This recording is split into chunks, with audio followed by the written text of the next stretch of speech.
ഉപവാസത്തോടും പ്രാർത്ഥനയോടും കൂടി ആയിരിക്കുന്ന എല്ലാ പ്രിയപ്പെട്ടവർക്കും വിവിധ മീഡിയകളിൽ ദൈവവചനം ശ്രദ്ധിക്കുകയും ആരാധനയിൽ പങ്കെടുക്കുകയും ചെയ്യുന്ന എല്ലാവർക്കും, വിശേഷിച്ച് സൂം പ്ലാറ്റ്ഫോമിൽ ആയിരിക്കുന്ന പ്രിയപ്പെട്ടവർക്കെല്ലാം യേശുക്രിസ്തുവിന് നിസ്തുല്യമായ നാമത്തിൽ സ്നേഹവും വന്ദനവും അറിയിക്കുകയും ചെയ്യുന്നു. ഈ രാത്രിയിലും ദൈവമക്കളോട് ചേർന്നായിരിക്കാൻ കഴിഞ്ഞതിൽ വളരെ സന്തോഷം. ഈ ചർച്ചും ഇതിലെ പ്രവർത്തനങ്ങളും ഞാനും ഇതിനോട് ചേർന്നൊരു ഭാഗമായിട്ടാണ് നിൽക്കുന്നത്. സ്തോത്രം. ഓർത്ത് പ്രാർത്ഥിപ്പാനൊക്കെ ദൈവം അവസരങ്ങളെ തരുന്നു. ദൈവമക്കളുടെ പ്രാർത്ഥന ഈ ചർച്ചിനും ഇതിൻ്റെ മിനിസ്ട്രിക്കെല്ലാം വലിയ വിശാലത ഉണ്ടാകും. ദൈവം അതിന് വഴികൾ തുറക്കട്ടെ. അല്പനിമിഷത്തെ ചിന്തയ്ക്ക് ആധാരമായിട്ട് ഒരു വേദഭാഗം വായിക്കാൻ താല്പര്യപ്പെടുന്നു. വളരെ പരിചിതമായ വാക്യമാണ്. പത്രോസിൻ്റെ 2-ാം ലേഖനം, അതിൻ്റെ 3-ാം അധ്യായം 9-ാമത്തെ വേദഭാഗം വായിക്കുവാൻ താല്പര്യപ്പെടുന്നു. പത്രോസിൻ്റെ 2-ാം ലേഖനം 3-ാം അധ്യായം 9-ാമത്തെ വാക്യം.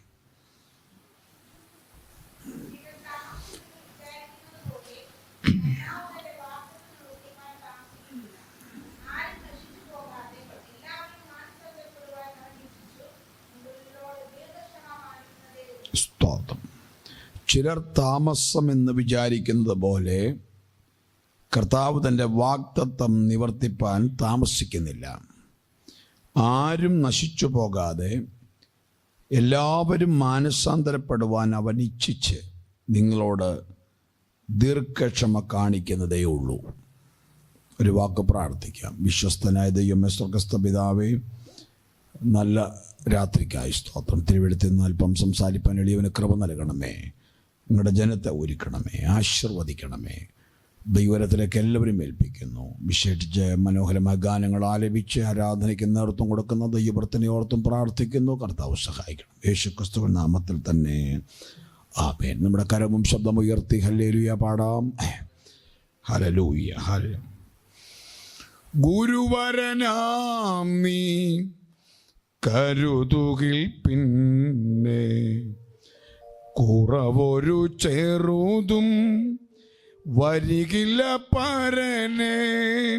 ഗുരുവരനാം നീ കരുതുകിൽ പിന്നെ കുറവൊരു ചെറുതും വരികില്ല പരനെ. ഗുരുവരനാം നീ കരുതുകിൽ പിന്നെ കുറവൊരു ചെറുതും വരികില്ല പരനെ. അരികളിൻ നടുവിൽ വിരുന്നൊരുക്കും നീ പരിമള തൈലം പകരുമെൻ ശിരസിൽ. അരികളിൻ നടുവിൽ വിരുന്നൊരുക്കും നീ പരിമള തൈലം പകരുമെൻ ശിരസിൽ. ഇതുവരെ എന്നെ കരുതിയ നാഥ, ഇനി എനിക്കെന്നും തവ കൃപ മതിയാം. ഇതുവരെ എന്നെ കരുതിയ നാഥ, ഇനി എനിക്കെന്നും തവ കൃപ മതിയാം.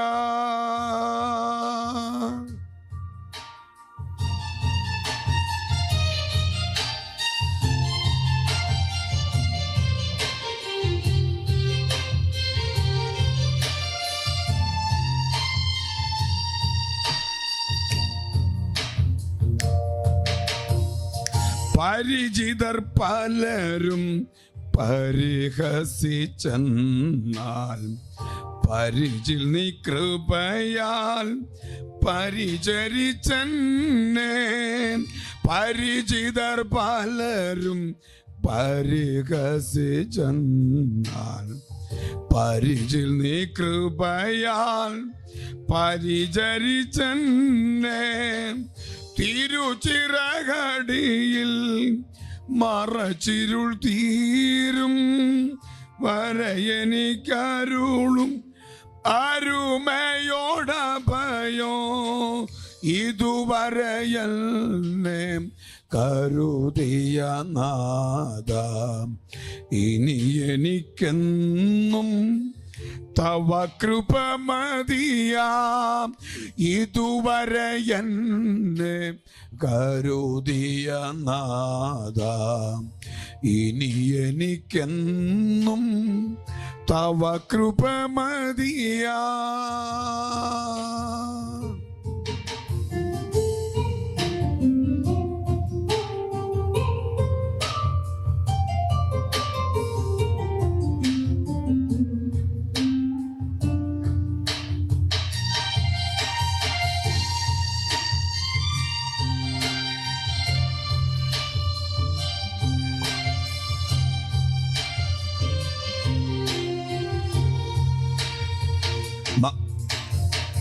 മരണത്തിൻ നിഴൽ താഴ്വരയിലും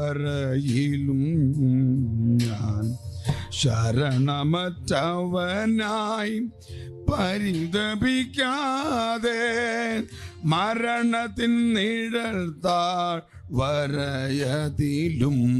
ഞാൻ ശരണമറ്റവനായി പരിതപിക്കാതെ മരണത്തിൻ നിഴൽ താഴ്വരയതിലും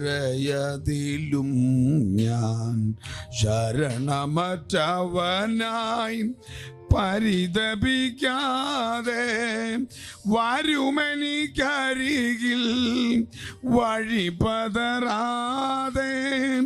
കരം പിടിച്ചെന്നെ നടത്തിടുവോ നീ ഇതുവരെ എന്നെ കരുതിയ നാഥ ഇനി എനിക്കെന്നും തവ കൃപ മതിയാം ഇതുവരെ എന്നെ കരുതിയ നാഥ ഇനി എനിക്കെന്നും തവ കൃപ മതിയാം ഇതുവരെ എന്നെ കരുതിയ നാഥ ഇനി എനിക്കെന്നും തവ കൃപ മതിയാം.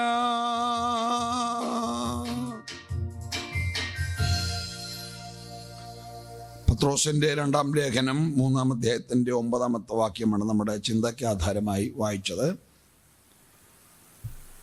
ചിലർ താമസമെന്ന് വിചാരിക്കുന്നത് പോലെ കർത്താവ് തൻ്റെ വാഗ്ദത്തം നിവർത്തിപ്പാൻ താമസിക്കുന്നില്ല. ആരും നശിച്ചു പോകാതെ എല്ലാവരും മാനസാന്തരപ്പെടുവാൻ അവൻ ഇച്ഛിച്ച് നിങ്ങളോട് ദീർഘക്ഷമ കാണിക്കുന്നതേ ഉള്ളൂ. കർത്താവിൻ്റെ വരവിനെ കുറിച്ചായിരുന്നു അപ്പോസ്തലന്മാരുടെ പ്രസംഗങ്ങളിൽ ദീർഘമായ സമയങ്ങൾ യേശുക്രിസ്തുവിൻ്റെ വരവിനെ കുറിച്ചായിരുന്നു പ്രസംഗിച്ചത്.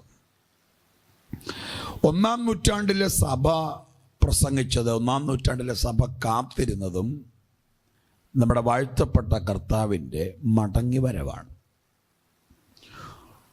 ഉപവാസത്തിലും പ്രാർത്ഥനയിലുമായിരിക്കുന്ന ദൈവമക്കളോടുമുള്ള പ്രധാനപ്പെട്ട ദൂത് നമ്മുടെ കർത്താവ് മടങ്ങി വരാറായി. ഇനി എത്രയും അല്പകാലം കഴിഞ്ഞിട്ട് വരുവാനുള്ളവൻ വരും, താമസിക്കയില്ല. സ്തോത്രം. ഏത് യോഗങ്ങളിലും പ്രസംഗിക്കപ്പെടേണ്ട പ്രധാനപ്പെട്ട വിഷയം നമ്മുടെ കർത്താവിൻ്റെ വരവാണ്. നമ്മുടെ കർത്താവിൻ്റെ വരവ് ആസന്നമായിരിക്കുന്നു. ഇനി അധികം സമയങ്ങളില്ല. ഇത് അന്ത്യകാലമെന്നല്ല പറയേണ്ടത്, അന്ത്യകാലത്തിൻ്റെ ലാസ്റ്റ് ടൈമിലേക്ക് എത്തി നിൽക്കുകയാണ്. 2 കാര്യത്തിന് സമയം നിശ്ചയിച്ചിട്ടില്ല. 2 കാര്യത്തിന്. ഒന്ന്, മനുഷ്യൻ്റെ മരണം. 2, നമ്മുടെ കർത്താവിൻ്റെ വരവ്. ഇത് 2നും ടൈമില്ല. എപ്പോൾ വേണമെങ്കിലും സംഭവിക്കാം. നമ്മുടെ മരണം ഏത് നിമിഷം സംഭവിക്കാം. നമ്മുടെ കർത്താവിൻ്റെ വരവും ഏതു നിമിഷവും സംഭവിക്കാം. ഇന്ന് ആളുകൾ പ്രസംഗിക്കുന്നത് കർത്താവിൻ്റെ വരവിനെ കുറിച്ചല്ല, മറ്റ് ഒട്ടനവധി വിഷയങ്ങൾ അവർക്കുണ്ട്. ഞാൻ ഇതിൻ്റെ ഇടയിൽ ഒരു ദൂതൂടെ പറയാം.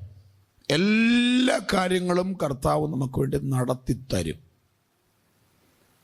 പ്രാർത്ഥിക്കുന്ന വിഷയത്തിന് കർത്താവ് മറുപടി തരും. നമ്മുടെ ഉദ്ദേശവും ആഗ്രഹവും ചിന്തയും മുഴുവൻ നമ്മുടെ കർത്താവിനെ കുറിച്ചായിരിക്കണം, അവൻ്റെ വരവിനെ കുറിച്ചായിരിക്കണം. വിശുദ്ധന്മാരുടെ പ്രസംഗങ്ങളിലൊക്കെ വെളിപ്പെട്ടതായിരുന്നു. പത്രോസ് ഇവിടെ വളരെ ഗൗരവമായൊരു ദൂത പറയുന്നത്.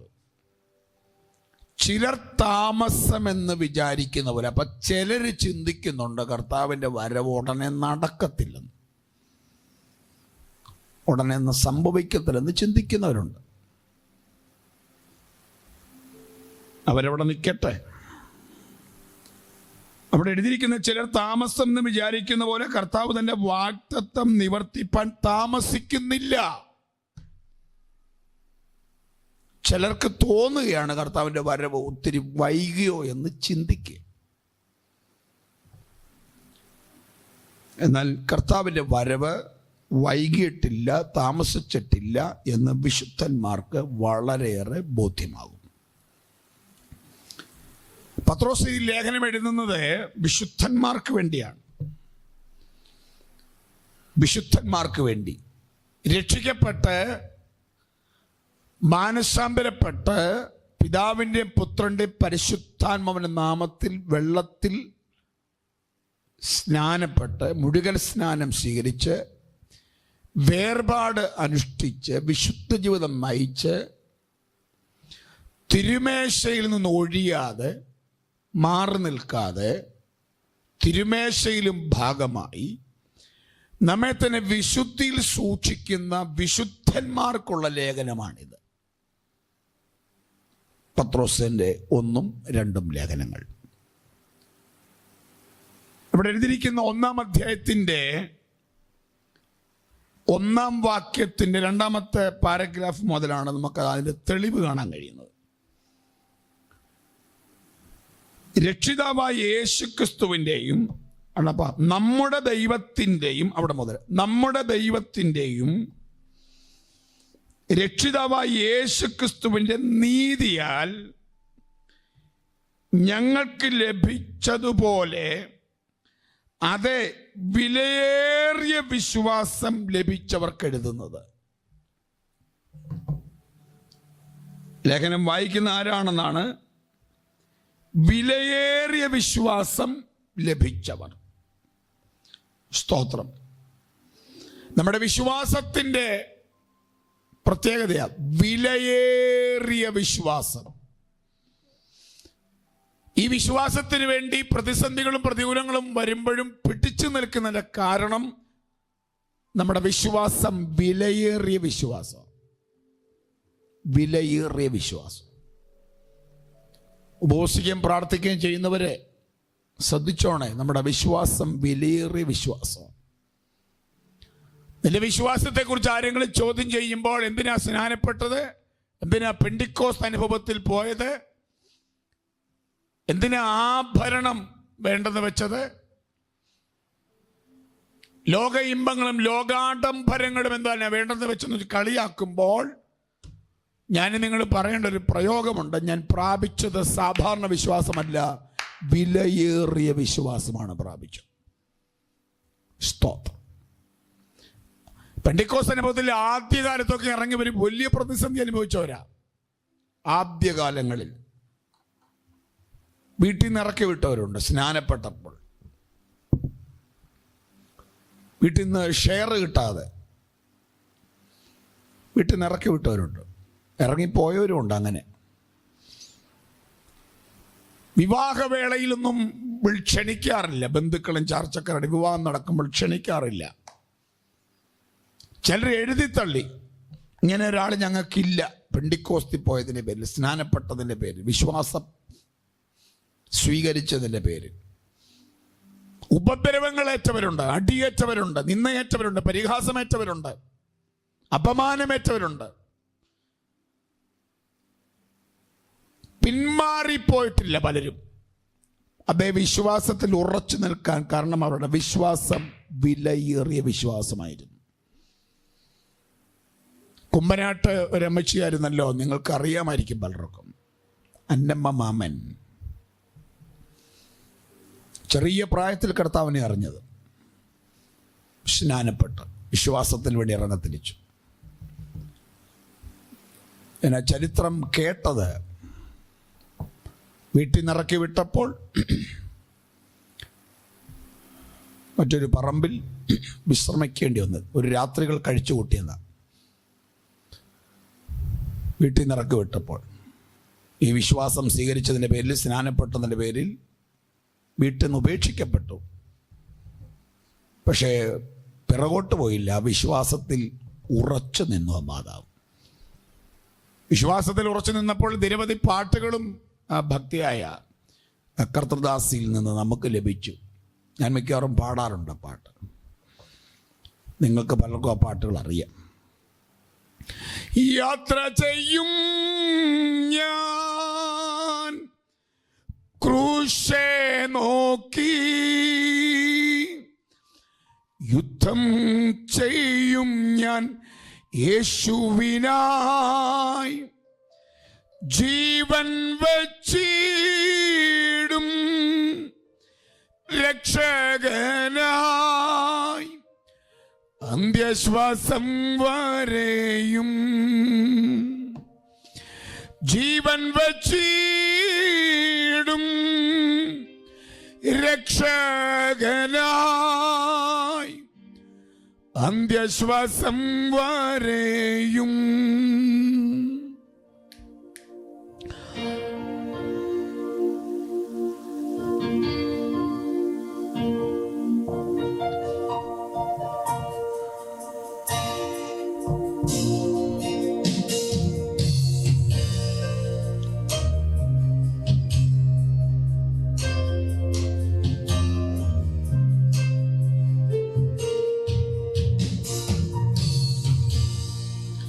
ലോകമാം ഗംഭീരവാരിധിയിൽ വിശ്വാസക്കപ്പലിലോടിയിട്ട്, ലോകമാം ഗംഭീരവാരിധിയിൽ വിശ്വാസക്കപ്പലിലോടിയിട്ട്, നിത്യമീടുന്നുണ്ട് വിടയെത്തി, കർത്തനോടു കൂടെ വിശ്രമിപ്പാൻ യാത്ര ചെയ്യും ഞാൻ ക്രൂശേ നോക്കി, യുദ്ധം ചെയ്യും ഞാൻ യേശുവിനായി, ജീവൻ വച്ചിടും രക്ഷകനായി, അന്ത്യശ്വാസം വരെയും ജീവൻ വച്ചിടും രക്ഷകനായി, അന്ത്യശ്വാസം വരെയും.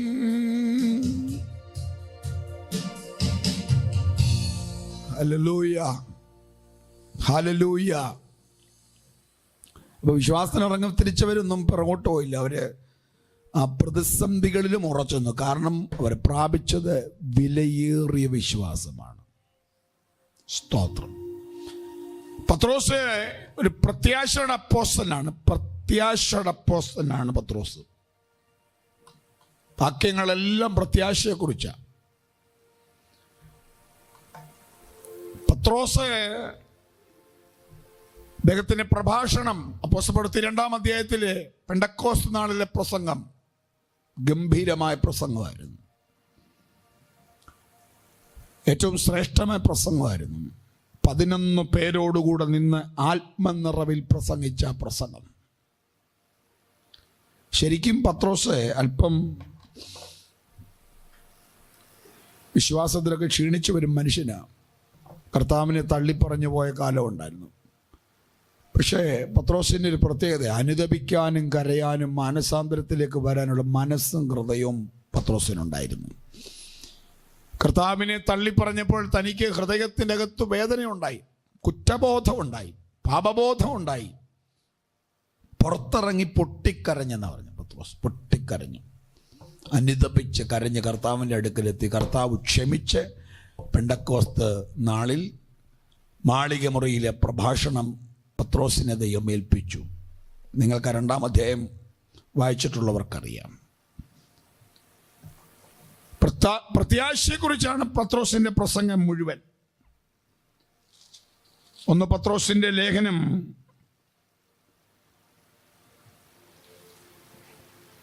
4-ാം അധ്യായത്തിലും ഒക്കെ ആ ഭാഗം പറയുന്നുണ്ട്. 4:12.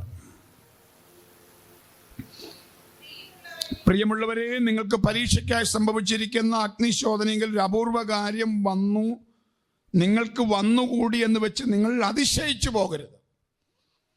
ക്രിസ്തുവിൻ്റെ കഷ്ടങ്ങളിൽ പങ്കുള്ളവരാകും തോറും സന്തോഷിച്ചു കൊള്ളുവിൻ. ദൈവദാസിക്ക് ഒരു മൈക്ക് കൊടുക്കാമോ? അതോ കേൾക്കാമോ? സ്തോത്രം. മൈക്ക് ഉണ്ടെങ്കിൽ.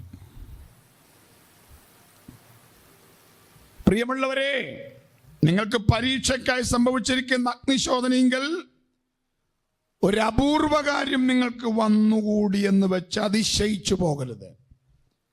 ക്രിസ്തുവിൻ്റെ കഷ്ടങ്ങളിൽ പങ്കുള്ളവരാകും തോറും നിങ്ങൾ സന്തോഷിക്കുവിൻ. ഇനിയും 1-ാം അധ്യായം അതിൻ്റെ 4-ാമത്തെ വാക്യം. അന്ത്യകാലത്തിൽ വെളിപ്പെടുവാൻ ഒരുങ്ങിയിരിക്കുന്ന രക്ഷയ്ക്ക് വിശ്വാസത്താൽ ദൈവശക്തിയിൽ കാക്കപ്പെടുന്ന നിങ്ങൾക്ക് വേണ്ടി സ്വർഗത്തിൽ സൂക്ഷിച്ചിരിക്കുന്നതും ക്ഷയം, മാലിന്യം, വാട്ടം എന്നിവ ഇല്ലാത്തതുമായ അവകാശത്തിനായി തന്നെ വീണ്ടും ജനിപ്പിച്ചിരിക്കുന്നു.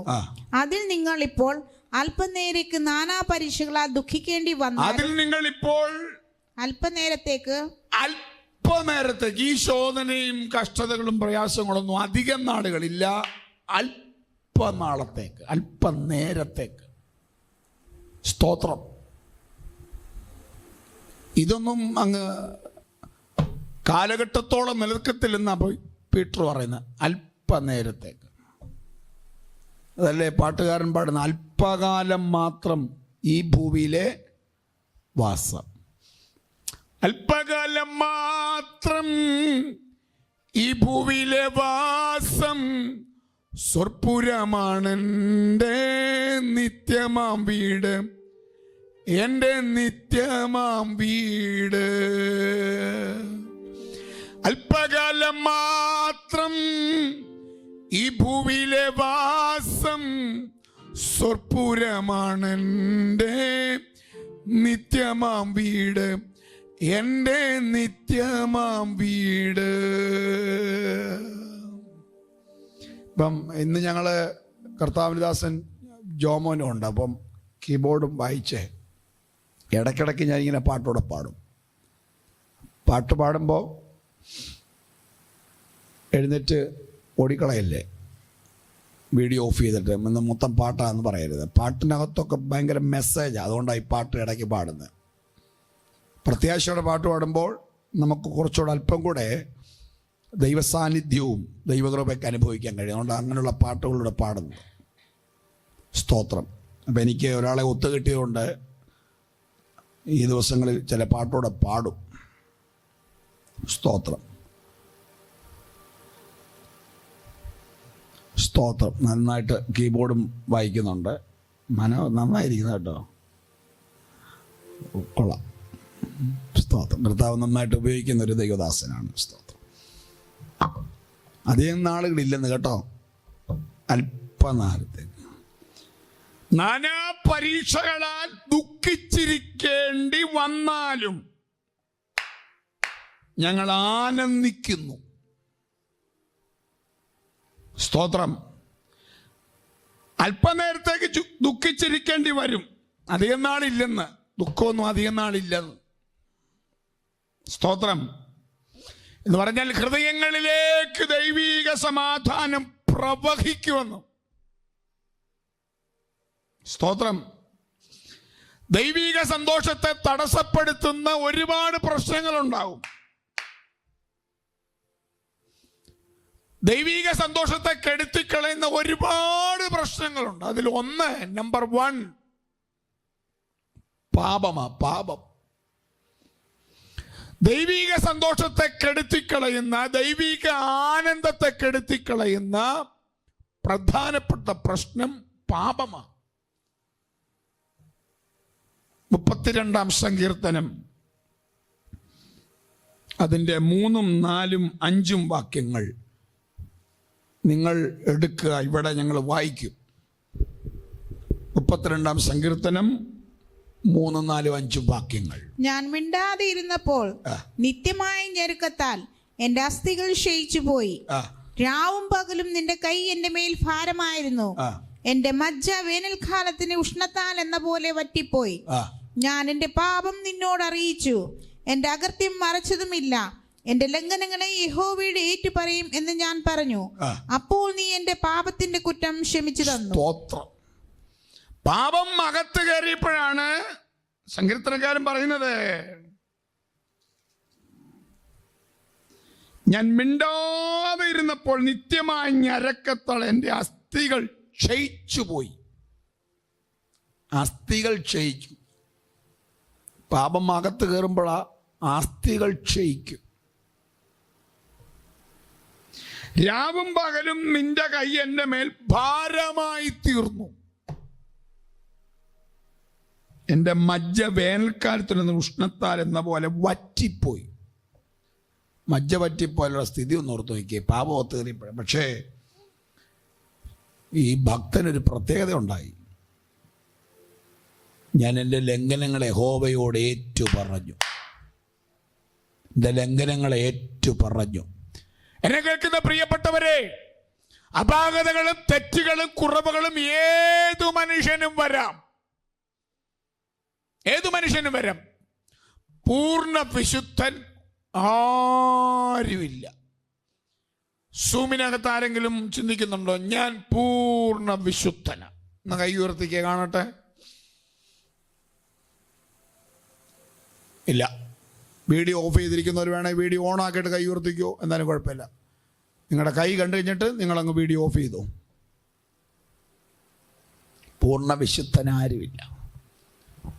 ഞങ്ങളുടെ ഒരു പാസ്റ്റർ ഒരിക്കൽ പ്രസംഗിച്ചപ്പോൾ ഒരു ചിന്ത പറഞ്ഞത് ഞാൻ ഇപ്പോഴും ഓർക്കുന്നു.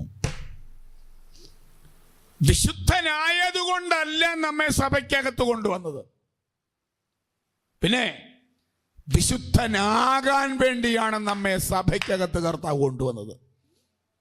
വിശുദ്ധനാകാൻ വേണ്ടി. വിശുദ്ധിയുടെ പൂർത്തീകരണം നടക്കുന്ന എപ്പോഴാണെന്നറിയുമോ? കർത്താവിൻ്റെ വരവിങ്കല. അതുവരെ നമ്മളെ ശുദ്ധീകരിച്ചുകൊണ്ടിരിക്കുക. ചിലരുടെ പോക്കും വരവും രീതികളും നിപ്പും ഇടപാടുകളും കണ്ട അവരെ പോലെ വിശുദ്ധൻ വേറെ ഇല്ല, ആരുമില്ല. പൂർണ്ണൻ ഒരുവനേ ഉള്ളൂ, നമ്മുടെ കർത്താവ് മാത്രം. അവനൊപ്പം പറയാൻ ഒരാളുമില്ല, അവനെ പോലെ ആരാധ്യനാരുമില്ല. അവനൊപ്പം പറയാൻ ഒരാളുമില്ല, അവനെ പോലെ ആരാധ്യനാരുമില്ല. നമ്മുടെ കർത്താവിനെ പോലെ ആരാധ്യൻ യുഗപുരുഷൻ വേറെ ആരുമില്ല. പൂർണ്ണൻ നമ്മുടെ കർത്താവ് മാത്രമാണ്. സ്തോത്രം. 10,000 പേർകളിൽ പരമസുന്ദരനായ മണവാളൻ ഒരുവൻ മാത്രം. 10,000 പേർകളിൽ പരമസുന്ദരനായ മണവാളൻ ഒരുവൻ മാത്രം. സ്തോത്രം. എല്ലാത്തിനും പൂർണ്ണം. 10,000 സുന്ദരൻ, ശ്രേഷ്ഠൻ, വിശുദ്ധൻ നമ്മുടെ കർത്താവും മാത്രം. പക്ഷെ അവനെ സങ്കീർത്തനക്കാരൻ പറയും, ഞാൻ ലംഘനങ്ങളല്ല കർത്താവിനോട് ഏറ്റുപറഞ്ഞു. ഉപവാസ പ്രാർത്ഥനയിൽ നടക്കേണ്ട പ്രധാനപ്പെട്ട ഒരു വിഷയമാണ് ഏറ്റുപറച്ചിൽ. പാസ്റ്റർമാരോട് ആരോടും പറയണ്ട, പ്രവാചകന്മാരോട് പറയണ്ട, പ്രവാചകന്മാരോട് പറയണ്ട, ആരോട് നമ്മുടെ കുറ്റം പറയണ്ട. ഏറ്റു പറയേണ്ടത് തമ്പുരാന്റെ സന്നിധിയിലാണ്. സ്തോത്രം. ചിലർ ചിലപ്പം ഇളക്കം കയറി പാസ്റ്റർമാരോടൊക്കെ പറഞ്ഞു, ഞാൻ ഇന്ന തെറ്റ് ചെയ്തെന്ന്. സ്നേഹത്തിലിരിക്കുമ്പോൾ പറയുന്ന, സ്നേഹത്തിലിരിക്കുമ്പോൾ ഇതെല്ലാം പറയും. അവർ തമ്മിൽ എന്തെങ്കിലും പിണങ്ങുമ്പം ആ പറഞ്ഞ കാര്യം അവർ ഒന്ന് ഈ ഫേസ്ബുക്കിൽ എഴുതും, അല്ലെങ്കിൽ വാട്സാപ്പിൽ മെസ്സേജ് അയക്കും, അല്ലെങ്കിൽ ആരോടെങ്കിലും പറയും. അതുകൊണ്ട് ദൈവത്തെ ഓർത്ത് ചിലപ്പോൾ ഇച്ചിരി ആത്മീയ ഇളക്കം കയറുമ്പോൾ ഞാൻ ഇന്ന കാര്യം ചെയ്തെന്നൊന്നും ആരോടും പറയണ്ട. പറയേണ്ടതെല്ലാം ദൈവസന്നിധി പറഞ്ഞോണം. എന്നെ വിളിച്ചും പറയണ്ട, നമ്പർ മേടിച്ച്. എനിക്കത് കേൾക്കാനും താല്പര്യമില്ല. ചിലരുടെ വീരസാഹസികതയൊക്കെ മൈക്കെടുത്ത് പറഞ്ഞോണം, ഞാൻ അതായിരുന്നു ഇതായിരുന്നു. ഒന്നും ഇവിടെ പറയണ്ട. വിശുദ്ധ സ്ഥലത്ത് കയറി സാത്താന് വേണ്ടി ചെയ്ത കാര്യമൊന്നും പറയണ്ട. തമ്പുരാന് വേണ്ടി ചെയ്ത വല്ലതും ഉണ്ടെങ്കിൽ അങ്ങ് പറഞ്ഞേക്കണം. 1.5 മണിക്കൂർ വ്യാജിന് വേണ്ടി ചെയ്ത കാര്യം, കള്ളു കുടിച്ചാൽ ഓടെ കിടന്നു, 2 പേരെ കുത്തി, ഇതൊന്നും ഇവിടെ പറയണ്ട. ഞാൻ പാപിയായിരുന്നു, ഒറ്റ വാക്ക് പറഞ്ഞ പാപിയായിരുന്നു, ഞാൻ മഹാപാപിയായിരുന്നു. എൻ്റെ പാപത്തെ ആര് കഴുകും, ആര് ശുദ്ധീകരിക്കും എന്ന് ഞാൻ ചിന്തിച്ചു. പക്ഷെ യേശുവിന്റെ രക്തം എൻ്റെ സകല പാപത്തെയും കഴുകി കളഞ്ഞു എന്ന് ഒറ്റ വാക്ക് പറഞ്ഞാൽ. പാപിയായിരുന്ന എന്നെ രക്ഷിപ്പാനായി യേശു ക്രൂശിലേറി തന്റെ ജീവൻ അർപ്പിച്ചു. യേശു എത്ര നല്ലവൻ, യേശു എത്ര വല്ലഭൻ, 10,000-ത്തിൽ അതിശ്രേഷ്ഠനവൻ. എല്ലാ പാപങ്ങളും എൻ്റെ കർത്താവ് കഴുകിക്കളഞ്ഞു. അവിടെ അത് മാത്രം പറഞ്ഞാൽ മതി. സങ്കീർത്തനം ചെയ്ത് ഞാൻ എൻ്റെ പാപ ലംഘനങ്ങളെല്ലാം ഏറ്റു പറഞ്ഞു കർത്താവിനോട്. ആരോടെങ്കിലും ക്ഷമ ചോദിക്കാനുണ്ടോ? ആരോടെങ്കിലും വിട്ടുകളയാനുണ്ടോ? സ്തോത്രം. അതൊക്കെ ഏറ്റു പറയാൻ പറ്റുന്ന സമയവും സന്ദർഭമാണ് ഉപവാസത്തിലും പ്രാർത്ഥനയിലും. സ്തോത്രം. അപ്പോൾ ദൈവത്തിൻ്റെ സമാധാനം, സന്തോഷം നമ്മുടെ അകത്തുനിന്ന് കളയുന്ന ഏറ്റവും വലിയ പ്രശ്നം പാപമാണ്. പാപം. സ്തോത്രം. ഞാൻ എൻ്റെ ലംഘനം, ദൈവദാസി ആ വാക്കിനോട് വായിക്കാമോ? ഞാൻ ലംഘനങ്ങളെ ദൈവത്തോട് എന്റെ ലംഘനങ്ങളെ യഹോവയോട് ഏറ്റുപറയുമെന്ന് ഞാൻ പറഞ്ഞു. അപ്പോൾ നീ എന്റെ പാപത്തിന്റെ കുറ്റം ക്ഷമിച്ചു തന്നു. അപ്പോൾ എൻ്റെ പാപത്തിന്റെ കുറ്റം ക്ഷമിച്ചു തന്നു. മനുഷ്യൻ ക്ഷമിക്കത്തില്ല കേട്ടോ. മനുഷ്യൻ ക്ഷമിക്കത്തില്ല. മനുഷ്യനെല്ലാം ഓർമ്മ വയ്ക്കും. പക്ഷെ കർത്താവിൻ്റെ പ്രത്യേകത, അവൻ ക്ഷമിച്ചു തന്നു. അവൻ ക്ഷമിച്ചു തന്നു. എൻ്റെ പാപത്തെ എല്ലാം സമുദ്രത്തിൻ്റെ ആഴത്തിൽ തള്ളിക്കളഞ്ഞു. സ്തോത്രം. അപ്പം പീറ്റർ പറയുക, അല്പനേരത്തേക്കുണ്ടാകുന്ന ആ സന്തോഷം, സ്തോത്രം, അല്പനാളത്തേക്കേ ഉള്ളൂ ഈ കഷ്ടതയും പ്രയാസമൊക്കെ. പക്ഷെ അത് വേഗം തീരുമെന്ന്. നാനാ പരീക്ഷകളാൽ ദുഃഖിച്ചിരിക്കേണ്ടി വന്നാലും. അടുത്ത വാക്യങ്ങൾ വായിച്ചോ. അഴിഞ്ഞു പോകുന്നതും തീയിൽ ശോധന കഴിക്കുന്നതുമായ പൊന്നിനേക്കാൾ നിങ്ങളുടെ വിശ്വാസത്തിന്റെ പരിശോധന വിലയേറിയത് എന്ന് യേശുക്രിസ്തുവിന്റെ പ്രത്യക്ഷതയിൽ പുകഴ്ചയ്ക്കും തേജസ്സിനും മാനത്തിനുമായി കാണുവാൻ അങ്ങനെ ഇടവരും. ആമേൻ. അപ്പൊ ഒന്നാമത് ദൈവിക സമാധാനം, സന്തോഷം നമ്മുടെ ഇടയിൽ നിന്ന് എടുത്തു കളയുന്ന ഒന്നാമത്തെ പ്രശ്നം പാപം. അത് 32-ാം സംഘത്തിൽ വായിച്ചു. ഒരു വാക്യം കൂടെ അതിന് ഉപോദ്ബലകമായിട്ട് വേണമെങ്കിൽ വായിക്കാം, എടുത്താലും കുഴപ്പമില്ല.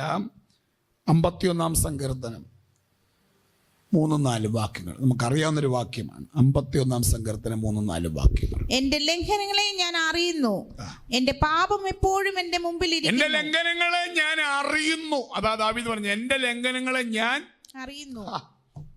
എന്ത് വളരെ ശ്രേഷ്ഠമായ വാക്യമാണ്. അവരവരുടെ തെറ്റ്, പരാജയമൊക്കെ അവരവർക്കറിയാം. സ്തോത്രം. കൊരിന്ത്യർ ലേഖനത്തിൽ വാക്യമുണ്ട്, തന്നെത്താൻ ശോധന ചെയ്യണം. മനുഷ്യൻ തന്നെത്താൻ ശോധന ചെയ്യണം. ആരെയും വിലയിരുത്തണ്ട, ആരെയും ശോധനയുണ്ട്, ആരെയും കുറ്റം കണ്ടുപിടിക്കണ്ട. അവരവർ വ്യക്തിപരമായി. അപ്പോൾ ദാവീദ് പറഞ്ഞത്, എൻ്റെ ലംഘനങ്ങളെ ഞാൻ അറിയുന്നു, എൻ്റെ പാപം എപ്പോഴും എൻ്റെ മുൻപിലിരിക്കുന്നു. ചെയ്ത തെറ്റെൻ്റെ മുമ്പിലിരിക്കുക. കുറ്റബോധം, മനസ്സാക്ഷി, ഹൃദയത്തിൻ്റെ അകത്ത് കുത്തല, ചെയ്ത തെറ്റ് അത് ഏറ്റു പറഞ്ഞപ്പോഴാണ് വാസ്തവത്തിൽ അവൻ്റെ ഹൃദയത്തിൻ്റെ അകത്ത് ശാലോം, സമാധാനം നിറഞ്ഞത്. അപ്പൊ ദൈവിക സന്തോഷവും സമാധാനം എടുത്തു കളയുന്ന ഏറ്റവും വലിയ പ്രശ്നം പാപമാണ്. രണ്ട്, സംശയങ്ങളാണ്.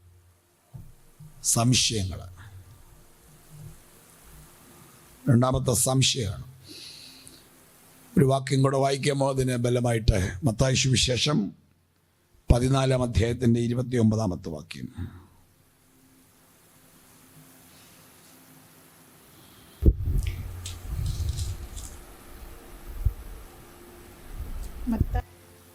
മത്തായി 14:29.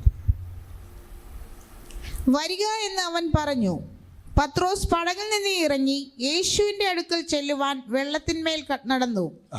എന്നാൽ അവൻ കാറ്റ് കണ്ട് പേടിച്ചു മുങ്ങിത്തുടങ്ങുകയാൽ കർത്താവേ, എന്നെ രക്ഷിക്കണമേ എന്ന് നിലവിളിച്ചു.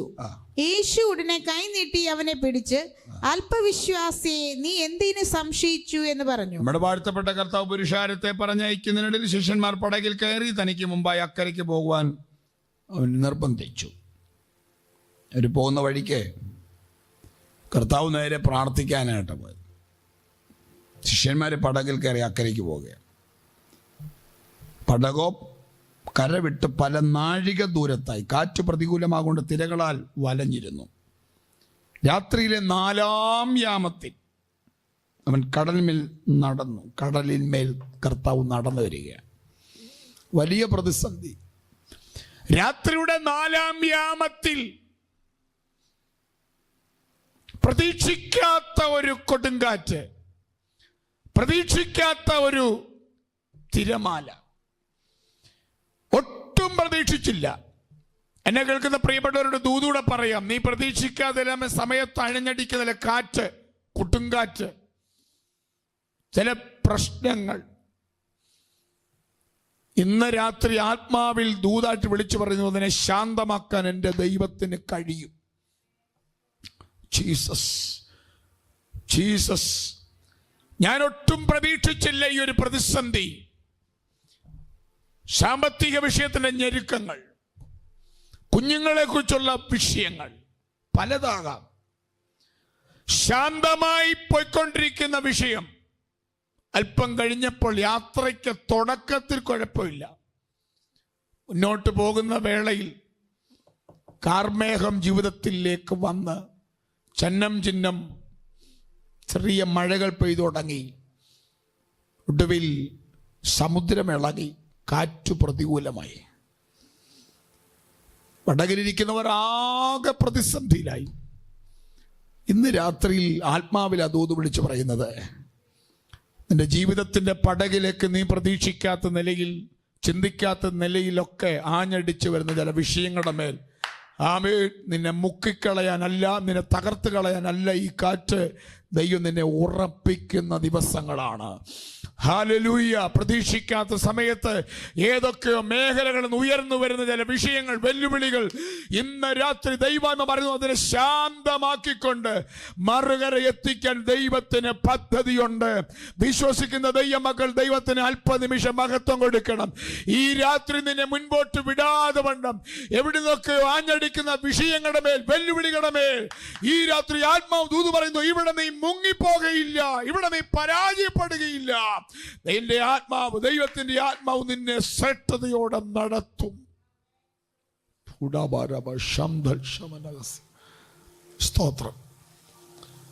ചിലപ്പോ ചിന്തിക്കും, കർത്താവ് ഇല്ലേ, കർത്താവ് അറിഞ്ഞില്ലേ, എൻ്റെ ഈ വിഷയങ്ങളെ ആരും അറിയുന്നില്ലേ, കർത്താവ് എന്നെ കൈവിട്ടോ എന്നൊക്കെ ചിന്തിക്കും. ചിലപ്പോൾ സംശയങ്ങൾ അകത്തോട്ടിരും കേട്ടോ. സംശയങ്ങൾ എൻ്റെ പ്രാർത്ഥനയ്ക്ക് മാത്രം എന്താ മറുപടി ഇല്ലാത്തെന്ന് പറഞ്ഞ സംശയങ്ങൾ പിശാചകത്ത് കൊണ്ടിടും. നീ അതിനെ ജയിക്കണം, ഇതിനെ ജയിക്കണം. 2023 പരിശുദ്ധാത്മ പറയുക, നിന്റെ പ്രാർത്ഥനയ്ക്ക് മറുപടി കർത്താവ് തരും. നിന്റെ കുഞ്ഞുങ്ങളുടെ ഭാവി ദൈവം ധന്യകരമാക്കും. നിന്റെ വീടിൻ്റെ വിഷയത്തിന് ദൈവം പരിഹാരം കൽപ്പിക്കും. Praise the Lord. എത്ര പേര് ഇന്ന് രാത്രി വിശ്വസിക്കുന്നുണ്ട്? ഹല്ലേലൂയ. നീ പ്രതീക്ഷിക്കാത്ത, ആമേൻ, നീ ചിന്തിക്കാത്ത ചില വിഷയത്തിന് ദൈവത്തിന് മറുപടി നൽകും. ആമേൻ. എഫേസ്യ ലേഖനത്തിൽ വായിക്കുന്ന പോലെ, എന്നാൽ നാം ചോദിക്കുന്നതിലും നനയ്ക്കുന്നതിലും അത്യന്തപരമായി ചെയ്യുവാൻ കഴിവുള്ള ദൈവം നമുക്ക് വേണ്ടി ജീവിക്കുന്നുണ്ട്. നീ ചോദിക്കുന്നതിനേക്കാൾ നനയ്ക്കുന്നതിനേക്കാൾ അത്യന്തപരമായി, നിന്റെ ബുദ്ധിക്ക് ചിന്തിക്കുന്നതിനപ്പുറമായി ദൈവത്തിന് കരുതാൻ കഴിയും. അത് ആത്മാവിൽ വിശ്വസിക്കുന്നവർ ദൈവത്തിന് മഹത്വം കൊണ്ട്. നീ അല്പമേ ചിന്തിക്കുന്നുള്ളൂ, ചെറിയൊരു കാര്യം, എന്നാൽ ദൈവത്തിന് വൻ കാര്യം ചെയ്യാൻ ദൈവത്തിന് കഴിയും. വലിയ കാര്യം ചെയ്യാൻ ദൈവത്തിന് കഴിയും. ആമേൻ. നീ പ്രതീക്ഷിക്കുന്നതിനപ്പുറം ചില പദ്ധതികൾ ദൈവത്തിന് ചെയ്യാൻ കഴിയും. അത് വിശ്വസിക്കുന്നവർ ഒരുമിച്ച് ആത്മാവിലെ ദൂതറ്റെടുത്തോ. ഇത് വിടുതലിന്റെ രാത്രിയോ. Praise Jesus. ഹല്ലേലൂയ. കർത്താവ് കടലിന് മീതെ നടക്കുക.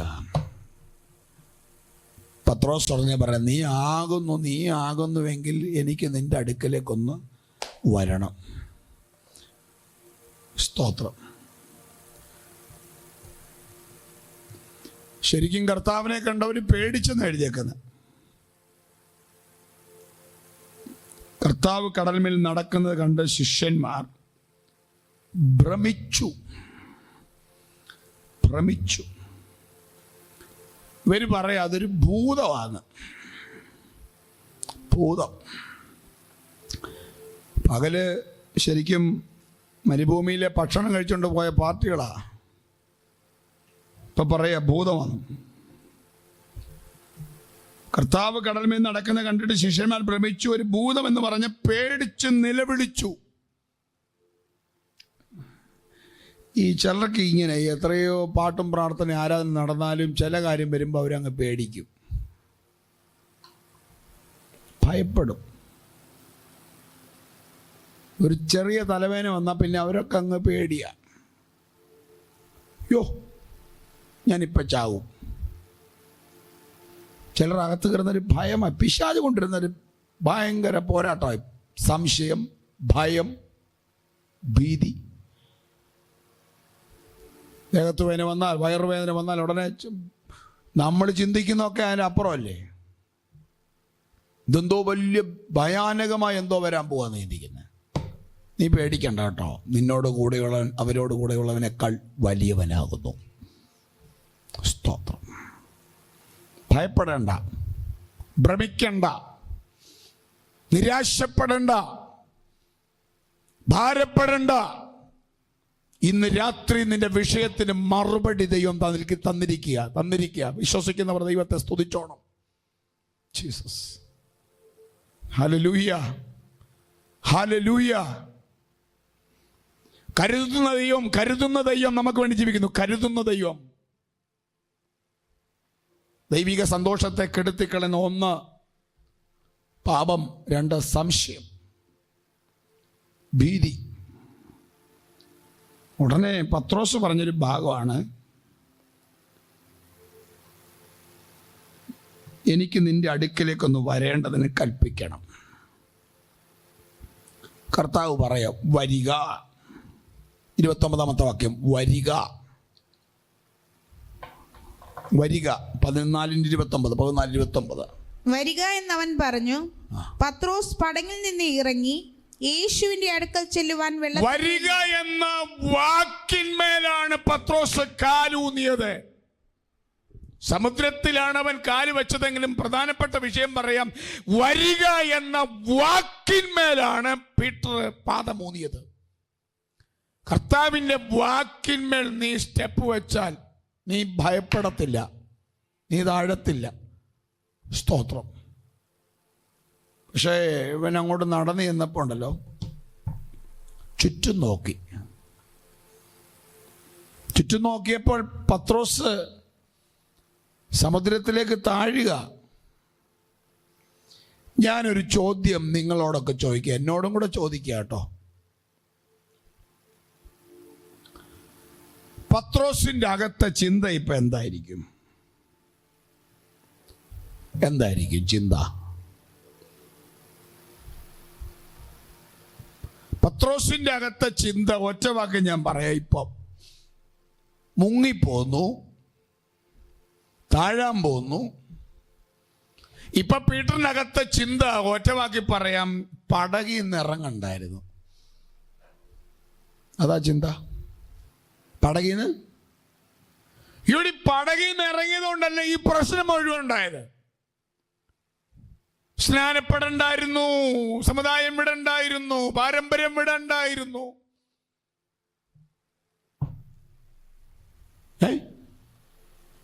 ഇപ്പൊ ചിലർക്കൊരു ചിന്തയുണ്ട്, ഇറങ്ങിയത് അബദ്ധമായോ എന്ന്. ഇവിടുത്തെ രീതികളെല്ലാം കണ്ടപ്പോൾ ഞാൻ ഭരിച്ചു ഇവിടെ ഏതാണ്ട് വലിയ സംഭവമാണെന്ന്. ഇവിടെ വന്നപ്പോഴല്ലേ അറിഞ്ഞത് ഭയങ്കര പ്രശ്നം. പത്രോസിൻ്റെ ചിന്തയാണ് എന്നെ ചിന്തിപ്പിച്ചൊരു ചിന്തയാണ്. പത്രോസ് അങ്ങനെ ചിന്തിച്ചോന്ന് എനിക്ക് അറിയത്തില്ല, പക്ഷെ ഞാനങ്ങ് പറയുകയാണ്, ഇപ്പം ചിന്ത കാണും, ഇറങ്ങണ്ടായിരുന്നു, വിശ്വാസത്തിൽ ചുവട് വെക്കണ്ടായിരുന്നു. ഇറങ്ങിയതുകൊണ്ടല്ലേ ഈ കാറ്റും പ്രതിസന്ധിയും മുങ്ങിപ്പോകുന്ന അവസ്ഥകൾ വരുന്നത്. പേടിക്കണ്ട കേട്ടോ, നീ നിൽക്കുന്നത് ആരുടെ അടുക്കലാണെന്ന് ചിന്തിച്ചോണം കേട്ടോ. ഇറങ്ങിയത് അബദ്ധമല്ല, സ്റ്റെപ്പ് വെച്ചത് അബദ്ധമല്ല, തെറ്റല്ല. നീ നിൽക്കുന്നത് ആരുടെ അടുക്കലാന്ന് ചിന്തിക്കണം. എൻ്റെ അരുമനാഥന്റെ അടുക്കലാണ് നീ നിൽക്കുന്നത്. അതുകൊണ്ട് മുങ്ങിപ്പോകാൻ എൻ്റെ ദൈവം അനുവദിക്കത്തില്ല. സ്തോത്രം. Praise the Lord. എനിക്കിനി കരകയറാൻ ഒക്കത്തില്ല, എന്നെ പിടിച്ചെഴുന്നേൽപ്പിക്കാൻ ആരുമില്ല, ഞാൻ രക്ഷപ്പെടത്തില്ല. ചിലർ പറയാം ഞാൻ രോഗിയായി, ഇനി ഞാൻ മരിക്കത്തുള്ളൂ, ഇനി ഞാൻ രോഗിയായി, ഇനി എനിക്കൊരു ഭാവിയില്ല. സ്തോത്രം. സംശയിക്കരുതേ, ദൈവഹിതമല്ലാത്ത വാക്ക് പറയരുതേ. സ്തോത്രം. ഇന്ന് രാത്രി ആത്മാവ് ഞാൻ വിളിച്ചു പറയുന്നു, ദൈവത്തിന് നിന്നെക്കുറിച്ച് വലിയ പദ്ധതിയുണ്ട്. കർത്താവിന് നിന്നെക്കുറിച്ച് വലിയ പ്ലാൻ ഉണ്ട്. നിന്റെ തലമുറയെക്കുറിച്ച് ദൈവത്തിന് വലിയ പ്ലാൻ ഉണ്ട്. നിന്റെ കുടുംബത്തെപ്പറ്റി ദൈവത്തിന് വലിയ പ്ലാൻ ഉണ്ട്. അത് ആത്മാവിൽ തിരിച്ചറിയുന്ന ദൈവമക്കൾ ദൈവത്തിന് മഹത്വം കൊട്. ഈ രാത്രി കൊണ്ട് നിന്റെ ജീവിതം അവസാനിക്കുകയല്ല, ഇവിടെ നിന്ന് ദൈവം അത് ആരംഭിക്കാൻ പോകുക. ജീസസ്. കർത്താവ് അവൻ്റെ കൈ പിടിച്ചു. ഞാൻ ഈ പടകലിരിക്കുന്നവരെയും കൂടെ ഒന്ന് ചിന്തിക്കണം. ബാക്കി 11 പടകിലുണ്ടല്ലോ. പത്രോസ് പടകിൽ നിന്ന് ഇറങ്ങി, 11 പേര് പടകിലുമുണ്ട്. 11 പേരുടെ ചിന്ത എന്തായിരിക്കും? 11 പേരുടെ ചിന്ത അവർ ചിന്തിച്ചോന്ന് എനിക്കറിയത്തില്ല, ഞാനങ്ങ് പറയുക. അവരുടെ ചിന്ത അവൻ്റെ ആ ഇളക്കം അങ്ങ് തീർന്നു. എന്തോ ചാട്ടമായിരുന്നു ഈ പടകിലിരുന്ന്. ഞങ്ങൾക്ക് ആർക്കും തോന്നിയില്ലല്ലോ ഇറങ്ങണമെന്ന്.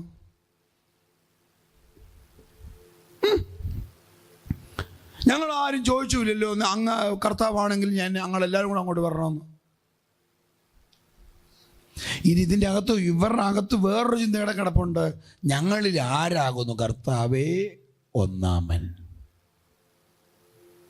ഞങ്ങളിൽ ആരാകുന്നു കർത്താവേ ഒന്നാമൻ? അപ്പോൾ എനിക്ക് തോന്നുന്നു ഇവരുടെ അകത്തെ ചിലരുടെ ചിന്ത അതായിരിക്കും, ഏതായാലും ഒരുത്തം മുങ്ങി, ആ കാര്യത്തിന് വിടുതലായി, അപ്പോൾ എൻ്റെ സീറ്റ് എനിക്ക് ഉറപ്പിക്കാമെന്ന് ചിന്തിച്ചവർ കാണും. സ്തോത്രം. ചിന്തിക്കുന്നവരൊക്കെ ചിന്തിക്കട്ടെ, ദൈവത്തിന് നിന്നെക്കുറിച്ച് വലിയ പ്ലാനുണ്ട്. സ്തോത്രം. ഇതോടെ പറഞ്ഞു നിർത്താൻ കർത്താവിന് വെച്ചാൽ ബാക്കി വരും ദിവസങ്ങളിൽ സംസാരിക്കും. സ്തോത്രം. ദൈവിക സന്തോഷത്തെ കെടുത്തിക്കളയുന്ന 1 പാപം, 2 സംശയം. സംശയിക്കാതെ, അങ്ങനെ ആ വാക്ക് എഴുതിക്കുന്നത്. 31-ാമത്തെ വാക്യം. യേശു കൈ നീട്ടി അവനെ പിടിച്ചു. യേശു കൈ നീട്ടി അവനെ പിടിച്ചു. അല്പവിശ്വാസിയെ, ആ, നീ എന്തിനു യേശു സംശയിച്ചു? കൈ നീട്ടി അവനെ പിടിച്ചു. ഈ രാത്രിയിൽ പരിശുദ്ധാത്മാവ് ഒരു ദൂത് പറയാം. കർത്താവിന്റെ കരം നിന്റെ മേലുണ്ട്. കർത്താവിന്റെ കരം നിന്നെ പിടിച്ചിരിക്കുന്നു. അവൻ എന്റെ വലങ്കരത്തിന് പിടിച്ചിരിക്കുന്നു.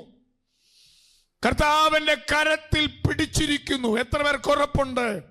Praise the Lord. മുങ്ങിപ്പോകുമെന്ന ഘട്ടം എത്തിയേക്കാം. പ്രതിസന്ധി നിന്നെ വേട്ടയാടിയെന്ന് വന്നേക്കാം. രോഗം നിന്നെ തളർത്തുമെന്ന് സംസാരിച്ചേക്കാം.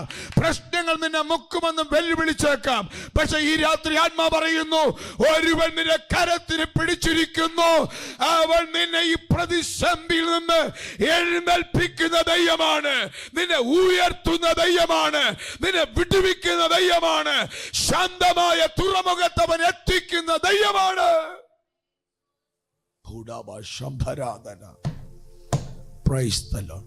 എവിടെയാണോ നീ താണുപോയത്, എവിടെയാണോ നീ മുങ്ങിപ്പോകുമെന്ന് പറഞ്ഞത്, അവിടെ തന്നെ കർത്താവ് അവനെ ഉറപ്പിച്ചു.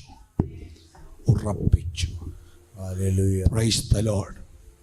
ഇന്ന് രാത്രി ഒരു ദൂതോടെ കൂട്ടത്തിൽ പറയാം. ചിലയിടങ്ങളിൽ ദൈവം തന്നെ ഉറപ്പിക്കാൻ പോകുകയാണ്. അർത്ഥല വൈശ്വസിയാണ്. ചിലയിടങ്ങളിൽ ദൈവം തന്നെ ഉറപ്പിക്കാൻ പോകുകയാണ്. യേശുവിനെ ഇളക്കി ഇവിടെ നിന്ന് പറിച്ചു മാറ്റും. നിർത്തത്തില്ല, ഇവിടെ സ്ഥിരമാക്കത്തില്ല, ഇവിടെ ഉറപ്പിക്കത്തില്ലെന്നൊക്കെ ദുഷ്ടയാധിപത്യങ്ങൾ പിന്നാമ്പുറങ്ങളിൽ പറയുന്നുണ്ട്. പക്ഷേ വിശുദ്ധാത്മാവ് ഇന്ന് രാത്രി പറയുന്നു, നിന്നെ ദൈവം ചിലയിടങ്ങളിൽ ഉറപ്പിക്കാൻ പോകുകയാണ്. ശുശ്രൂഷയ്ക്ക് വേണ്ടി ആമേൻ നിന്നെ ഉറപ്പിച്ചു നിർത്തും. ദൈവപ്രവർത്തി നീ അത് കാണാൻ പോകുകയാണ്. ദൈവമഹത്വം നീ അനുഭവിക്കാൻ പോകുകയാണ്. വിശ്വസിക്കുന്ന ദൈവമക്കൾ കരങ്ങളെ ഉയർത്തി ചേർന്ന് ഹല്ലേലൂയ പാടോ. ജീസസ്. പത്രോസ് പറയുന്നത്, അല്പനേരത്തേക്ക് നിങ്ങൾ ദുഃഖിച്ചിരിക്കേണ്ടി വന്നാലും സന്തോഷിക്കും. സ്തോത്രം. പ്രത്യാശയുടെ അപ്പോസ്തലനാണ് പത്രോസ്. പ്രത്യാശയുടെ അപ്പോസ്തലൻ. Praise the Lord. ആ വാക്യം ഒന്ന് വായിക്കാമോ? 1:13. ദൈവദാസി 1:13 ഒന്ന് വായിക്കാമോ? ആ ആ നിങ്ങൾക്ക് വരുവാനുള്ള കൃപയിൽ നിങ്ങൾ പൂർണ്ണ പ്രത്യാശ വെച്ചുകൊള്ളുവീൻ. സ്തോത്രം. പത്രോസ് പ്രത്യാശയുടെ അപ്പോസ്തലൻ ഒന്നുകൂടെ തെളിയിക്കുകയാണ്. നിങ്ങൾ പൂർണ്ണ പ്രത്യാശ വെച്ചുകൊള്ളുവീൻ. സ്തോത്രം. എന്തിനാ പൂർണ്ണ പ്രത്യാശ വെക്കുന്നത്? വരുവാനുള്ള കൃപയിൽ. വലിയ കൃപ നിങ്ങളുടെ മേൽ പകർന്നിരിക്കുകയാണ്. സ്തോത്രം. വലിയ തേജസ് നമ്മുടെ മേൽ വെളിപ്പെടാൻ പോകുകയാണ്. പൗലോസ് അപ്പോസ്തലൻ റോമാലേഖനത്തിൽ പറയുന്നത്, നമ്മിൽ വെളിപ്പെടാനുള്ള തേജസ് വിചാരിച്ചാൽ ഈ കാലത്തിലെ കഷ്ടങ്ങൾ സാരമില്ല. സ്തോത്രം. പത്രോസ് പ്രത്യാശയുടെ അപ്പോസ്തലനാണ്. പ്രത്യാശയുടെ ദൂതുകളാണ് അവൻ പറയുന്നത്. നമ്മെ ഉറപ്പിക്കുകയാണ്. 2-ാം അധ്യായം എടുക്കാമോ? 2-ാം അധ്യായത്തിന്റെ 11-ാമത്തെ വാക്യം. 2:11. ആ പ്രവാസികളും പരദേശികളുമായ നിങ്ങളുടെ ആത്മാവിനോട് പോരാടുന്ന ജഡമോഹങ്ങളെ വിട്ടകന്ന് ആ ആ ആ ആ ആ സ്തോത്രം. നമ്മളിവിടെ പരദേശികളാണ്. പത്രോസ് പറയുന്നതാണ്, നമ്മളിവിടെ പരദേശികളാണ്. ഇവിടെ നമ്മൾ താൽക്കാലിക ജീവിതം നടത്തുന്നവരാണ്. ഇവിടെ നമുക്ക് നിലനിൽക്കുന്ന നഗരമില്ല. അതാ പ്രത്യാശയുടെ വാക്ക്. നമ്മളിവിടെ പരദേശികളാണ്. സ്തോത്രം.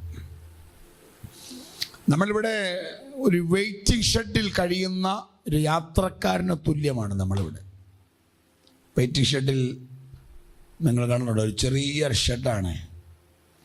അവിടെ സുഖമായിട്ടിരിക്കാനുള്ളൊരു സംവിധാനമൊന്നും അവിടെ ഇല്ല. ബസ് വരുന്നു, നിമിഷങ്ങൾക്കകത്ത് അടുത്ത വണ്ടി വരുമ്പോൾ കയറിപ്പോകുന്നു, അത്രേ ഉള്ളൂ. ഇവിടെ നമ്മൾ വെയിറ്റിംഗ് ഷെഡായി. ഭൂമി നമുക്ക് വെയിറ്റിംഗ് ഷെഡാണ്. പത്രോസ് പറയുന്ന നമ്മളിവിടെ പരദേശികളാണ്. പരദേശികൾ. നിങ്ങൾക്കറിയാമല്ലോ, ഉൽപ്പത്തി പുസ്തകം 13-ാം അധ്യായത്തിൽ അബ്രഹാമിൻ്റെ ചരിത്രം പറയുമ്പോൾ കന്നുകാലി, വെള്ളി, പൊന്ന് ഈ വകയിൽ അബ്രഹാം ബഹുസമ്പന്നൻ.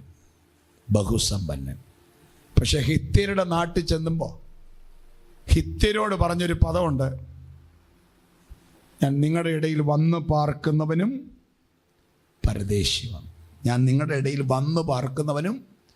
കോടിക്കണക്കിന് അന്നത്തെ കാലത്ത് ആസ്തിയുള്ള മനുഷ്യൻ അബ്രാം. കന്നുകാലി, വെള്ളി, പൊന്ന് ഈ വകയിൽ അബ്രാം ബഹുസമ്പന്നൻ. പക്ഷെ ഹിത്യരോട് പറയാം, എനിക്ക് എൻ്റെ ഭാര്യ അടക്കം ചെയ്യേണ്ടതിനൊരു ശ്മശാന ഭൂമി വേണം.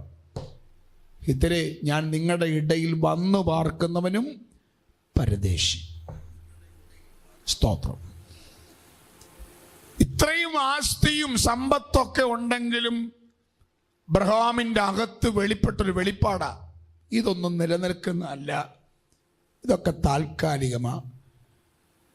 ഞാനിവിടെ പരദേശിയ, എനിക്കിവിടുന്ന് ഒന്നും കൊണ്ടുപോകാനൊക്കത്തില്ലെന്ന് എപ്പോഴും ചിന്തിച്ചോണം കേട്ടോ.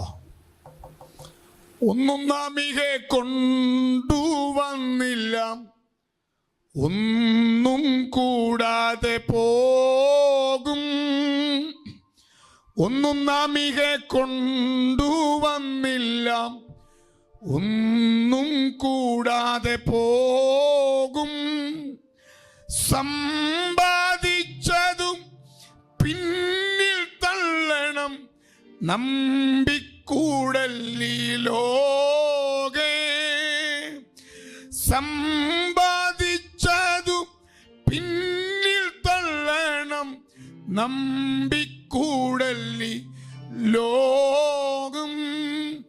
ഒരിക്കലേവനും മരിക്കും നിർണയം, ഒരുങ്ങെല്ലാവരും മരിപ്പാൻ. ദരിദ്രൻ ധനികൻ വയസ്സൻ ശിശുവും മരിക്കുന്നില്ലേ ഈ ലോകേ. സ്തോത്രം. എപ്പോഴും ദൈവമക്കൾ ചിന്തിച്ചോണം കേട്ടോ, ഇവിടെ ഞാൻ പരദേശിയ, ഇവിടെ നമുക്ക് നിലനിൽക്കുന്ന നഗരമില്ല. ഇതല്പം നേരത്തേക്ക് അല്പം നാളത്തേക്കുള്ള ദുഃഖങ്ങൾ, ഇതെല്ലാം തീരും. സ്തോത്രം. അബ്രഹാം പറഞ്ഞു, ഞാനിവിടെ പരദേശിയ. യാക്കോബിനോട് രാജാവ് ചോദിച്ചു, ഫറവോൻ ചോദിക്കുന്നു, നിനക്ക് എത്ര വയസ്സായി? മറുപടി, എൻ്റെ പരദേശ പ്രയാണം 130 സംവത്സരം. ഞാനിവിടെ പരദേശിയാണെന്ന് യാക്കോബും സമ്മതിക്കുകയാണ്. പൗലോസ് അപ്പോസ്തലൻ മറന്നില്ല. പൗലോസ് അപ്പോസ്തലൻ നിത്യതയുടെ വെളിപ്പാട് കിട്ടിയപ്പോൾ പറയാ, നമ്മുടെ പൗരത്വമോ സ്വർഗത്തിലാകുന്നു. നമ്മുടെ പൗരത്വം സ്വർഗത്തിലാകുന്നു. ഇവിടെ നമ്മുടെ കർത്താവായ യേശു ക്രിസ്തു രക്ഷിതാവായി വരും എന്ന് നാം കാത്തിരിക്കുന്നു. ഈ രാത്രി എത്ര പേർക്കുണ്ട് പ്രത്യാശ? സ്തോത്രം. ഈ ലോകത്തിലുള്ള ഈ വിഷയങ്ങൾക്കൊക്കെ മറുപടി തരും കേട്ടോ പ്രിയപ്പെട്ടവരെ, സംശയിക്കണ്ട കേട്ടോ, ഭാരപ്പെടണ്ട. പക്ഷെ നമ്മുടെ വെളിപ്പാട് ഇതല്ല, ഇതിനപ്പുറം നിത്യതയെക്കുറിച്ചുള്ള വെളിപ്പാട് നമ്മുടെ അകത്ത് വ്യാപരിക്കണം. ക്രിസ്തുവിനെ കുറിച്ചുള്ള വെളിപ്പാട് അകത്ത് കയറണം. എബ്രായ ലേഖനം 11-ാം അധ്യായത്തിന് 8-ാമത്തെ വാക്യത്തിൽ വിശ്വാസ വീരന്മാരുടെ പട്ടിക പൗലോസ് നിരത്തുമ്പോൾ അബ്രഹാമിനെ കുറിച്ച് പറയുന്നൊരു പദം കൂടെ ഉണ്ട്. ദൈവം ശില്പിയായി നിർമ്മിച്ചതും അടിസ്ഥാനമുള്ള നഗരത്തിന് വേണ്ടി കാത്തിരുന്നു. 8-ാമത്തെ വാക്യം വായിക്കാമോ ദൈവദാസി? തനിക്ക് അവകാശമായി കിട്ടുവാൻ ഈ ദേശത്തേക്ക് യാത്ര ചെയ്യാൻ വിളിക്കപ്പെട്ടാർ എവിടേക്ക് പോകുന്നു എന്നറിയാതെ പുറപ്പെട്ടു. വിശ്വാസത്തലവൻ വാഗ്ദത്ത ദേശത്തൊരു അന്യദേശത്തെന്ന പോലെ വാഗ്ദത്തങ്ങൾ കൂട്ടവകാശികളായ ഇസഹാക്കിനോടും യാക്കോബിനോടും കൂടെ കൂടാരങ്ങളിൽ പാർക്കുകയും. വാഗ്ദത്ത ദേശത്ത് എങ്ങനെ പാർത്തുന്ന ബാക്കി വൈകിട്ട് കർത്താവിനെ വെച്ചാൽ ഓക്കെ. സ്തോത്രം. വാഗ്ദത്ത ദേശത്ത് എങ്ങനെ പാർത്തുന്ന ഒരു അന്യദേശത്തെന്ന പോലെ. നമ്മൾ ഈ അന്യദേശത്ത് എങ്ങനെ പാർക്കുന്നത്? നമ്മൾ ഈ അന്യദേശത്ത് പാർക്കുന്നത് വാഗ്ദത്ത ദേശം പോരാ. സ്തോത്രം. സ്തോത്രം. ഭക്തൻ പറയുക, ഞാൻ ഈ വാഗ്ദത്ത ദേശത്ത് ഒരു അന്യദേശത്ത് എന്ന പോലെ വാഗ്ദത്തത്തിന് കൂട്ടവകാശികളായി ഇസഹാക്കിനോടും യാക്കോബിനോടും കൂടെ കൂടാരങ്ങളിൽ പാർക്കുകയും ദൈവം ശില്പിയായി നിർമ്മിച്ചതും അടിസ്ഥാനമുള്ള നഗരത്തിന് വേണ്ടി കാത്തിരുന്നു. Praise God. എത്ര പേർക്കുണ്ട കാത്തിരിപ്പ്? എത്ര പേർക്കുണ്ട പ്രത്യാശ? എത്ര പേർക്ക് ആ വെളിപ്പാട് കിട്ടി? ഇന്ന് രാത്രി എന്നെ ചിന്ത അവസാനിപ്പിക്കുകയാണ്. പത്രോസ് പ്രത്യാശയുടെ അപ്പോസ്തലനാണ്. അതാണ് ഞാൻ ഇത്രയും നേരം വിവരിച്ചത്. കർത്താവിന്റെ വാക്യങ്ങളിലേക്കൊക്കെ നമുക്ക് ആഴത്തിൽ ഇറങ്ങാം, പഠിക്കാം, ധ്യാനിക്കാം, പ്രത്യാശ കൊണ്ട് നിറയാം, ദൈവവചനത്തിൽ നമുക്ക് സന്തോഷിക്കാം. ദൈവം നമ്മെ സഹായിക്കട്ടെ. ഇവിടെ നമുക്ക് നിലനിൽക്കുന്ന നഗരമില്ല. ഇവിടെ നമ്മൾ പരദേശികളാണ്. ഇവിടെ നമ്മൾ പ്രവാസികളാണ്. ഇവിടെ അല്പം നാളത്തേക്ക് മാത്രമേ ഉള്ളൂ. പത്രോസ് പറയുന്നത് അല്പം നേരത്തേക്കുള്ള മാത്രം. ഇതെല്ലാം കഴിയും. ഇതിനപ്പുറം ഒരു നിത്യത നമുക്ക് വേണ്ടിയുണ്ട്. അതിനുവേണ്ടി നമുക്കൊരുങ്ങാം, അതിനുവേണ്ടി ഒരുങ്ങാം. ചിലർ താമസമെന്ന് വിചാരിക്കുന്ന പോലെ കർത്താവിൻ്റെ വാഗ്ദത്തം നിവർത്തിപ്പാൻ താമസിക്കുന്നില്ല. എല്ലാ കണ്ണുകളും ഒരു സെക്കൻഡ് അടയ്ക്കാം. നമുക്ക് പ്രാർത്ഥിക്കാം. എല്ലാവരും പ്രാർത്ഥിച്ചാട്ട്. കർത്താവേ, എന്നെ അവിടുത്തെ വചനത്താലൊന്ന് നിറയ്ക്കണമേ, പ്രത്യാശ കൊണ്ട് നിറയ്ക്കണമേ. ആരെങ്കിലും ക്ഷീണിച്ചിരിപ്പുണ്ട്, ഇന്ന് രാത്രിയിൽ ഒന്ന് ധൈര്യപ്പെട്ടാട്ടെ. സംശയിക്കുന്ന ചിലരോട് പറയുന്നു, സംശയിക്കണ്ട, നീ ഒന്ന് ധൈര്യപ്പെടേ. പ്രൈസ്തലോ. ദൈവിക സമാധാനത്തെ എടുത്തു കളയുന്ന സകലതിനെയും പുറത്തു കള. എന്നിട്ടൊന്ന് ധൈര്യപ്പെടേ, ഉറച്ചു നിൽക്കെ, ഭ്രമിക്കണ്ട, പേടിക്കണ്ട. കർത്താവ് നമ്മുടെ കൂടെയുണ്ട്. ആരൊക്കെയോ പിറകിൽ പറയുന്നു, മുന്നോട്ട് പോകത്തില്ല, കടത്തിവിടത്തില്ല, ദുഷ്ടപിശാചാകുന്നവൻ ഫറവോന്യ സൈന്യം ഇസ്രായേലിന് നേരെ പാഞ്ഞെടുക്കുമ്പോൾ പിറകിൽ നിന്ന് വിളിച്ചു പറഞ്ഞു, ഞാൻ പിടിക്കും, കൊള്ള പങ്കിടും, എൻ്റെ ആശവനൽ പൂർത്തീകരിക്കും, ഞാൻ വാളൂരും നിഗ്രഹിക്കുമെന്ന് ശത്രു പറയുമ്പോൾ ഈ രാത്രി ആത്മാവദൂത് പറയുന്നു, ശത്രു പറയട്ടെ, പക്ഷെ ചെങ്കടൽ വിഭജിച്ച് നിന്നെ മറകര എത്തിക്കാൻ ദൈവത്തിന് വലിയ പ്ലാനുണ്ട്. ഈ ചെങ്കടലിനെ തീരത്ത് വെച്ച് നീ തീരത്തില്ല, അവസാനിക്കത്തില്ല. ഫറവോൻ നിന്നെ തൊടത്തില്ല. ഫറവോന് ആധിപത്യങ്ങൾ നിന്നെ തൊടത്തില്ല. രോഗം നിന്നെ തൊടുമെന്ന്, നിന്നെ ആക്രമിക്കുമെന്ന്, സാമ്പത്തിക മണ്ഡലത്തിൽ നിന്ന് ഞെരുക്കുമെന്ന്, പ്രശ്നം കൊണ്ടിടുമെന്ന് പിറകിൽ നിന്ന് വിളിച്ചു പറയുമ്പോൾ ആത്മാവിൽ ദൂത് പറയുന്നു, ധൈര്യത്തോടെ പറ, ധൈര്യത്തോടെ നിൽക്ക്. ഈ ചെങ്കടലെ വറ്റിച്ച് മറകര എത്തിക്കാൻ ദൈവത്തിന് വലിയ പ്ലാനുണ്ട്. പ്രത്യാശയുടെ, വിശ്വാസത്തിന്റെ, ധൈര്യത്തിന്റെ ഒരു പാട്ടൂടെ പാടി പ്രാർത്ഥിച്ച് നമുക്ക് അവസാനിപ്പിക്കും. കർത്താവിൻ്റെ കൃപ നമ്മുടെ കൂടെ ഇരിക്കട്ടെ. കർത്താവിൻ്റെ കൃപ നമ്മെ ധൈര്യപ്പെടുത്തട്ടെ. ബലഹീനതയിൽ ബലം പകരുന്നൊരു ദൈവം, ബലഹീനതയിൽ നമുക്ക് ബലം പകരുന്നൊരു ദൈവം, ബലഹീനതയിൽ നമ്മെ ബലപ്പെടുത്തുന്ന ദൈവം. നീ ക്ഷീണിക്കുമ്പോൾ നിന്റെ അടുക്കലേക്ക് വരുന്നൊരു ദൈവം. ആമേൻ. ഭയപ്പെടുമ്പോൾ നിന്റെ അരികിൽ വന്ന് നിന്റെ കരുത്തെ പിടിച്ച് നിന്നെ ഉറപ്പിക്കുന്നൊരു കർത്താവ്. ഇന്ന് രാത്രി അവൻ ഇറങ്ങി വന്നിട്ടുണ്ട്. സൂപ്പ് പ്ലാറ്റ്ഫോമിലിരിക്കുന്ന പ്രിയപ്പെട്ടവരുടെ വീടുകളിൽ, വീഥികളിൽ, ജോലി സ്ഥലത്തോ യാത്രയിലോ ഒക്കെ ആയിരിക്കാം. പക്ഷേ ഇന്ന് രാത്രി പരിശുദ്ധനോട് പറയുന്നു, നിന്നെ ഉറപ്പിക്കുന്ന രാത്രി, ഉറപ്പിക്കുന്ന രാത്രി, ഉറപ്പിക്കുന്ന രാത്രിയാണ്. ചിലർ ഭയപ്പെടുന്നു, ചിലർ ഏതിനെയോ ഭയപ്പെടുന്നു. ഇന്ന് രാത്രി പരിശുദ്ധൻ പറയുന്നു, വേണ്ട വേണ്ട, ഭയം എടുത്തുകള, ഭയത്തെ എടുത്തുകള. ധൈര്യത്തിൻ്റെ ദൂത് ദൈവം നിന്നെ അകത്തേക്ക് പകരുകയാണ്. ജീസസ്.